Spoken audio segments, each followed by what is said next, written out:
Dr. Prashant Saxena is Director and Head Pulmonology, Critical Care and Sleep Medicine, Fortis Hospital, Vasant Kunj, Delhi. He underwent fellowship training in Westmead and Liverpool Hospitals, Sydney, Australia.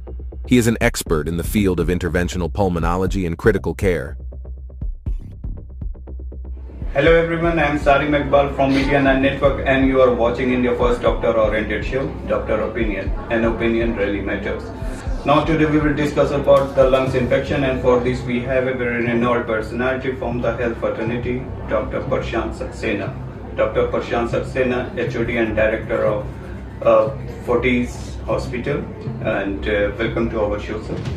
Thank you. Sir, today we will discuss about the lungs infection. आजकल काफ़ी लोगों में lungs infection Covid के बाद specially ज़्यादा बहुत देखा जा रहा है. So क्या लगातार खांसी आना चेस्ट इन्फेक्शन का एक मुख्य लक्षण है? बहुत रेलेवेंट सवाल है. खांसी एक मुख्य लक्षण है, ना सिर्फ चेस्ट इन्फेक्शन का बल्कि लंग्स से रिलेटेड कोई भी अगर बीमारी है तो खांसी उसका एक मुख्य लक्षण होता है. लेकिन अगर हम चेस्ट इन्फेक्शन की बात करें तो खांसी के अलावा हम देखते हैं कि चेस्ट इन्फेक्शन होने में फीवर हो सकता है, सांस की दिक्कत हो सकती है, खांसी तो होगी ही, साथ में चेस्ट में पेन हो सकता है या फिर खांसते खांसते मुंह से खून भी आ सकता है. और भूख ना लगना, कमजोरी आना या जाड़ा लगना, बुखार के साथ कपकपी आना, ये भी एक सिम्टम होते हैं चेस्ट इन्फेक्शन के.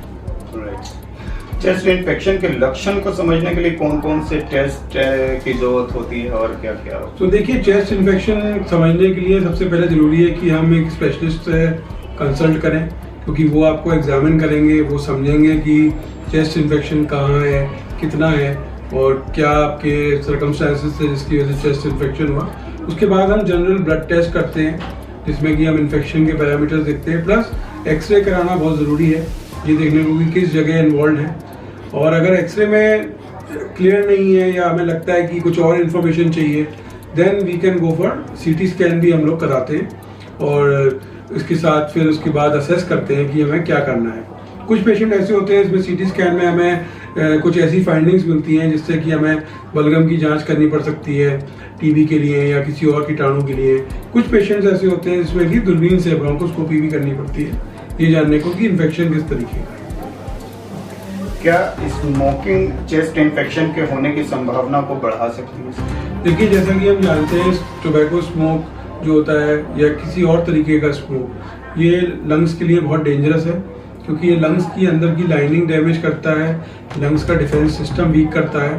और अगर बहुत लंबे समय तक स्मोकिंग करें तो लंग्स में COPD और एम्फाइसीमा जैसी बीमारियां हो सकती हैं या लंग कैंसर भी हो सकता है. प्लस वीकनेस होने की वजह से, इम्यून सिस्टम वीक करने की वजह से हम इन्फेक्शंस के प्रेडिस्पोज हो जाते हैं. मतलब जो लोग स्मोकिंग करते हैं या बहुत ज़्यादा एडिक्टेड है स्मोकिंग के, उनमें इन्फेक्शंस ज़्यादा होते हैं, देखा गया है, या निमोनिया ज़्यादा होता है. Right sir. चेस्ट इन्फेक्शन जिनको है उनको आप क्या सलाह देंगे कि इन चीज़ों से बचें और उससे कैसे पूरी तरह सुरक्षित रहें? देखिए, जैसे कि मैंने बताया कि मेन चीज़ आपने भी जैसे डिस्कस किया स्मोकिंग के बारे में.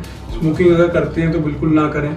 अगर आप पॉल्यूटेड एरियाज में रहते हैं या बहुत ज़्यादा डस्ट जोन्स में रहते हैं तो जब भी घर से बाहर निकलें तो N95 मास्क का उपयोग करें. और अगर आप को लगता है कि आपको बुखार है, खांसी है, छाती में दर्द हो रहा है, सिम्टम्स इस तरह के आ रहे हैं, तो कई लोग ऐसा करते हैं कि केमिस्ट से जाके दवाई ले ली या कहीं भी दिखा दिया. ऐसा बिल्कुल ना करें.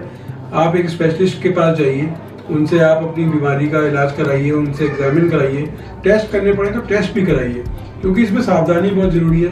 क्योंकि आजकल हम देख रहे हैं कि वायरल इन्फेक्शंस भी होते हैं, H1N1 इन्फेक्शंस हैं, कोविड हैं, प्लस सीवियर बैक्टीरियल निमोनिया भी होता है जो कि आपकी जान भी ले सकता है.